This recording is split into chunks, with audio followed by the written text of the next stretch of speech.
Good morning students. 12वीं वाले बच्चे, सिद्धि हिंदी विद्यालय के इस ऑनलाइन क्लासेस में आपका हार्दिक स्वागत है।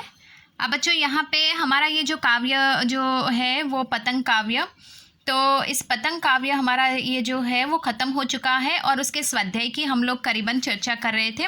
तो उसमें यहाँ पे थोड़ा सा यहाँ पे रिवीजन कर लेते हैं कि पहला प्रश्न हमने देखा, दूसरा प्रश्न हमने देखा कि पहले प्रश्न में भादो और तेज बौछारें, उसके बाद शरद ऋतु आती है, तो वो पूरा हमें वर्णन लिखना है। धूप खिली हुई रहती है, चारों तरफ उजाला रहता है, भादों में बादल छाए हुए रहते हैं, अंधेरा रहता है। यहाँ पे प्रकृति का सुंदर चित्रण प्रस्तुत किया गया है। तो ये सब बातें हमें यहाँ पे लिखनी है, ठीक है। सृष्टि में शरद ऋतु का आगमन होता है, तितलियाँ सुंदर सी दिखाई देती है, फूल नए नए खिले खिले दिखाई देते हैं, चारों ओर वातावरण जो होता है वो प्रफुल्लित हो जाता है, ताजगी भरी हवाएं बहने लगती हैं। ये सारी बातें प्रश्न 1 में आती है। प्रश्न 2 में हमें यहाँ पे सबसे हल्की और रंगीन चीज़, सबसे पतला कागज़, सबसे पतली कमानी, तो उसका विशेषण किस प्रकार से। तो यहाँ पे जिस प्रकार से पतंग में जो इस्तेमाल किया जाने वाला ये जो कागज़ होता है वो सबसे हल्का होता है, नाजुक मुलायम होता है। उसी प्रकार से बच्चों की मन भी तरह तरह के पतंगों की तरह रंग रंगीले होते हैं, नाजुक उनके भावनाएं होती है। जैसे पतंग उड़ता है उसी प्रकार पतंग की डोर के साथ बच्चों का मन भी आकाश में उड़ने लगता है। ये सारी बातें इसमें आएगी।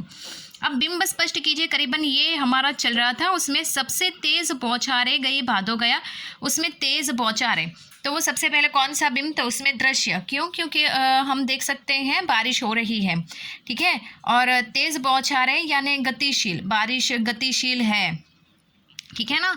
सवेरा हुआ, सवेरा होना, तो मतलब उसको भी दृश्य, हमने सवेरा हुआ तो ये दृश्य देखा, तो उसमें कौन सा बिंब है, स्थिर, क्योंकि सवेरा पहले 3-4 घंटे तक तो वो रहता है, उसके बाद वो धीरे धीरे दोपहर में परिवर्तित होता है।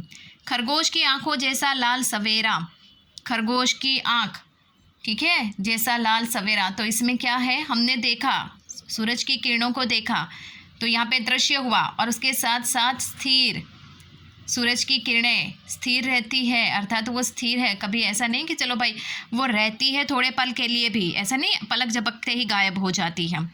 उसके बाद शरद आया पुलों को पार करते हुए, पुलों को पार करते हुए यानी आना, वो हमने देखा यानी दृश्य। बिंब कौन सा हुआ, आना, एक पुल से लेकर एक पुल के एक छोर से लेकर दूसरे छोर तक, मतलब गतिशील। उसके बाद अपनी नई, उसके बाद आगे का यहाँ से करीबन बाकी है। अपनी नई चमकीली साइकिल तेज चलाते हुए, अपनी नई चमकीली साइकिल तेज चलाते हुए, तो यहाँ पे सबसे पहले तो देखना ही होता है, दृश्य, चलाते हुए मतलब देखा हमने उसको, ठीक है। सबसे पहले तो यही लिखना है कि वो श्राव्य है कि दृश्य है। बारिश की बूंदें भी हमें सुनाई देती है, सवेरा हुआ वो भी हमने अपनी आंखों से देखा, खरगोश जैसी लाल आंखों जैसा सवेरा वो भी हमने दृश्य में देखा। उसके बाद पुलों को पार करना, तो कोई चल के या साइकिल पर बैठकर या गाड़ी पर बैठकर आता है तो वो भी हमने दृश्य से देखा, ठीक है। उसके बाद ये वाक्य पंक्तियों को पहले ध्यान से पढ़ना है, फिर बिंब प्रस्तुत करने हैं, ठीक है। अपनी नई चमकीली साइकिल तेज चलाते हुए यानी क्रिया हुई है, उसको हमने देखा है यहाँ पे, ठीक है ना। तो यहाँ पे वो दृश्य में आएगा और फिर कौन सी क्रिया हो रही है, चलते हुए मतलब गतिशील। उसके बाद घंटी बजाते हुए ज़ोर ज़ोर से, तो घंटी बजाना यहाँ पे हमने ज़ोर ज़ोर से बजाते हुए मतलब सुनना, तो ये श्राव्य में आया, अब समझ में आया। और उसके बाद यहाँ पे ज़ोर ज़ोर से, तो यहाँ पे ये गतिशील होगा, ठीक है। उसके बाद यहाँ पे चमकीले इशारों से बुलाते हुए, और चमकीले इशारों से बुलाते हुए, तो मतलब यहाँ पे दृश्य हुआ, ठीक है। ये आंखों से हमने देखा, सुबह हुई, शरद ऋतु ने बच्चों को जगाया, अर्थात शरद ऋतु आते ही ठंडी ठंडी मौसम में बच्चे मतलब पतंग उड़ाने के लिए उड़ जाते हैं, तो ये हमने अपनी आंखों से देखा। चमकीले इशारों से बुलाते हुए मतलब यहाँ पे कौन सा, गतिशील हुआ। आकाश को इतना मुलायम बनाते हुए, आकाश को इतना मुलायम, अब यहाँ पे उसको किसी भी वस्तु को स्पर्श करेंगे तभी मालूम पड़ेगा। अब आकाश को तो छू नहीं सकते, लेकिन यहाँ पे कवि ने अपने शब्दों के माध्यम से उपमा दी है कि आकाश कैसा है, मुलायम। छूने से पता नहीं पड़ता, लेकिन हाँ हम ऐसे कल्पना कर सकते हैं कि आकाश मुलायम है, नाजुक है, कोमल है, तो मतलब यहाँ पे स्पर्श बिंब होता है।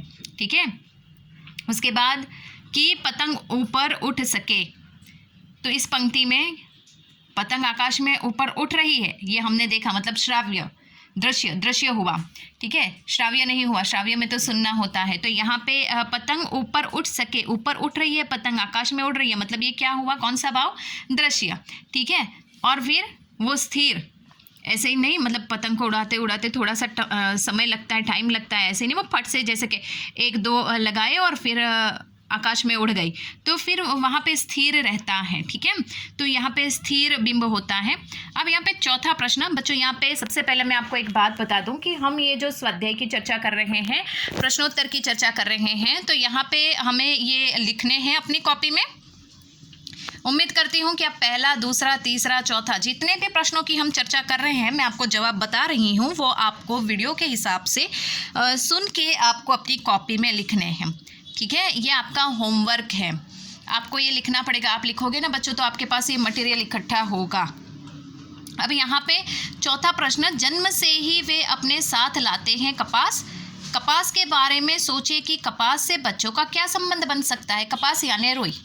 तो यहाँ पे कवि कहते हैं कि जवाब इसका ये होता है, कपास मुलायम हल्की फुल्की होती है, इसी प्रकार बच्चे भी जन्म से ही हल्के फुल्के और चोट खाने में समर्थ होते हैं। बच्चों का शरीर लचीला और हल्का होने से चोट को सरलता से सहन कर सकता है, इसलिए वो पूरे दिन नाच कूद करते रहते हैं। ये हमें जवाब में लिखना है, इतना ही लिखना है, इससे ज़्यादा और कुछ नहीं लिखना है।